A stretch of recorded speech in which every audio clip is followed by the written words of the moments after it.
right, so we got the Hemi off the engine stand, just so I don't run into problems breaking the intake manifold trying to put it in the car. Just zinged off the intake manifold real quick. Went ahead and cleaned up the surfaces from any dirt and debris, wiped it all down, taped it all up so nothing can fall in. Made sure I vacuumed all the dirt and debris out of the way just so nothing could contaminate the cylinders. Got the chain adjusted how I want it. Actually used the heater tube hole right here, put a longer bolt in there. Actually an old exhaust manifold bolt works great. And this is where the air filter bolt goes through, so that holds in the front of the head. So that's set up now with the chain. And what I'm gonna do, no transmission or anything, we just wanna sit the engine in right now and just make sure everything lines up with the brand new motor mounts and all. So my plan is to get the engine dropped in, get the motor mount secured on it, and then I'll start fitting up the transmission and all that. But this is what it looks like. We're getting ready to drop it in.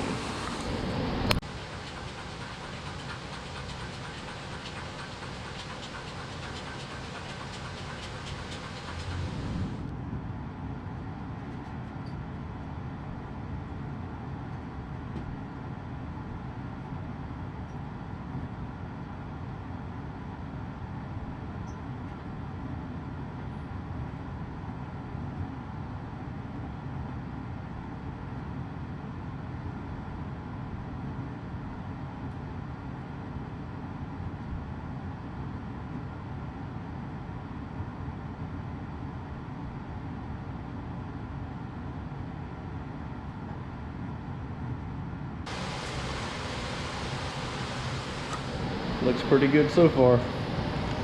I'm getting it down close to the mount there. Just got to drop it down just a little bit more and line up the bolt. But you can see it looks like we got plenty of clearance. I hope that bolt I put in there is not too long where it hits the firewall when I go to pull it out. That's gonna suck if it does. But she is in there.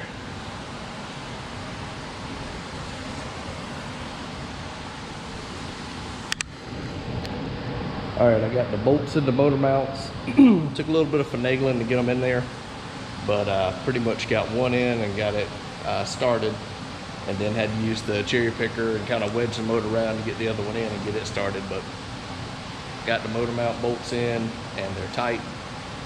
But I'm leaving the cherry picker hooked to it because when I unhook it, because the motor mounts are so forward on the motor, it wants to lean back and put that extra stress on the motor mounts and kind of lean into the firewall. So I don't like that. I'll leave the cherry picker hooked to it and just kind of put a little tension on it just to leave it up like it is now. And come later, I got to go ahead and hook the transmission torque converter up to it and the cross member. And then once I get that done, then I can start fitting in the headers and all for it. So that's next on my task of things to do. But for now, the Hemi's sitting in there. The Holley oil pan clears very well, and it's gonna look really nice.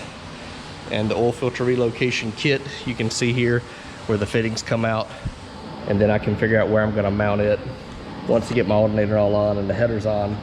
I'll probably end up putting it somewhere along in this area here.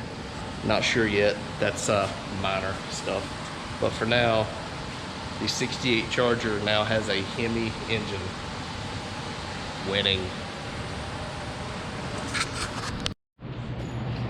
All right, so here's the problem I ran into last night. I got the mount on, but it's not exactly where it's supposed to be. There's a rubber mount that goes in here. It looks like this. And there's no way that's gonna fit. See the difference there? It's hanging down by at least, it's like at least 1/2 to 3/4 of an inch. So this has to go up higher. The problem is this is hitting inside the little tunnel there. See, when I turn this, it's actually hitting right in there. So what I found was online, Hooker makes a part. You cut it here and you cut it here. And this inner structure piece here for the cross of the frame actually comes out, and they make a piece that bolts in here. It goes over and it's flat. and it gives you more clearance. And that's supposed to give you the necessary room you need and allows you to push the transmission up higher.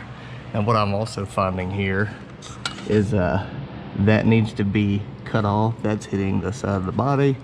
Everything else on this side looks pretty good. On this side, that tab there needs to be cut off. It's also hitting up in there. And then I need to massage this. This looks like where it comes down for the shifter. So I've got to massage that a little bit. Everything else looks pretty good. There was a lip right here in the seam, and I actually cut that with my saw. And this is the piece I cut off. So that's how much I cut off with my saw. And that looks like that's gonna be fine. But right where it looks like the shifter attaches there, that's got to be clearanced a little bit for it to go up more. But this is definitely a deal breaker here for putting this mount on. Once I get that figured out and get this more clearanced, then I'll figure out this. And there are pictures, it shows the round coupler that actually sticks out more to about right in here, and mine doesn't have that, so we'll have to look and see. My drive shaft was different.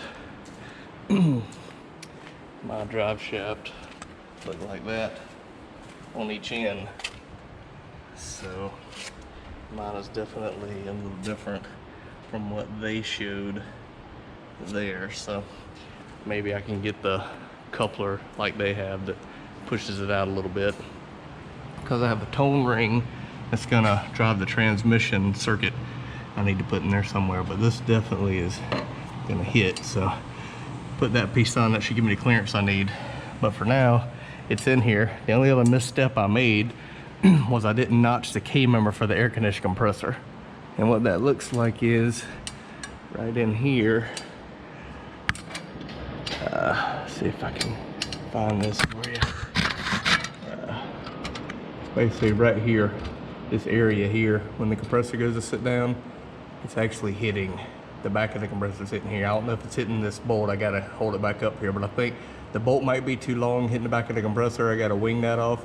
But this area right here, I need to trim this out, cut this a little bit, and then the compressor will fit. The nice thing is the alternator actually fits with no problem. And here you can see the motor mount and the oil filter relocation kit fit fine. So that's really the only thing, just notching the K-member there, figuring out the transmission piece here. Like I say, Hooker has that part, goes with these two pieces. I didn't know if I needed it or not, but apparently I do. But you gotta cut it here, and then their piece goes in place. All right, so today we having to fit the air conditioning compressor. So what you'll notice here is it would not fit because the factory frame right here where the motor mount goes, it actually has a piece that came down and over, and it was all in the way of the compressor. Furthermore, the motor mount bolt was too long and it was sticking out about an inch right here, and it was hitting the back of the compressor. So my compressor's so long it actually touches the back of the motor mount here, so all that had to go. So I've got to get about a 3/4 inch shorter bolt, so it still threads through to about here and barely touches the housing, but it's got to be through here to thread. And so I've got to go get a new bolt for that. And then I had to go through here with my little cutter and die grinder and all, and basically cut a little notch out here and down and over, and then grind it all smooth. I'm about to shoot some black paint on it to make it look nice so it doesn't rust. But this is what you have to do. So you got to cut a couple of notches out right here, and now the compressor will actually drop in there fine. The bolt down here at the bottom on this back one is kind of a pain. So what you got to do is kind of put the bolts in the compressor, get it in here and feed it in, and then go ahead and tighten them up, and then it'll fit just fine. But you definitely want to give you clearance here so the compressor's not laying on the frame when the motor's running, because you want to give it room to move around on the rubber mounts. So you will have to notch this out right here to give you room. Again, this applies to 03 to 08 with the longer compressor. The 09 up don't have the problem because the compressor's shorter and you have about this much room on those, but that is something to deal with on these cars. Also, I got my oil filter relocation kit mounted. I picked right here under the windshield washer fluid tank. And I'll probably get some different fittings. Instead of the straight fittings, I might get some 45s that come off the lines, and that way I can make them nice and neat and short. But anyway, the alternator's on, just kind of bolted up and mocked up for now until I get lines made, air conditioning, and I can't really go much further. I don't want to put the headers and all on it yet until I get the transmission crossmotor figured out. I had to order a part from Hooker. It's the top portion that replaces the part of the tunnel where the frame goes, where the torsion bars connect to. And I have to have that, and I have to beat the bottom of the floor in for that piece to go in, but it gives me more clearance around the back of the transmission, which is going to be absolutely necessary. So I don't want to get too far up here until I get that finished. So we got the transmission, probably got to lower it down a couple times, modify the floor plan a little bit. Then once that's up finally, then I'll go ahead and get all this tied in.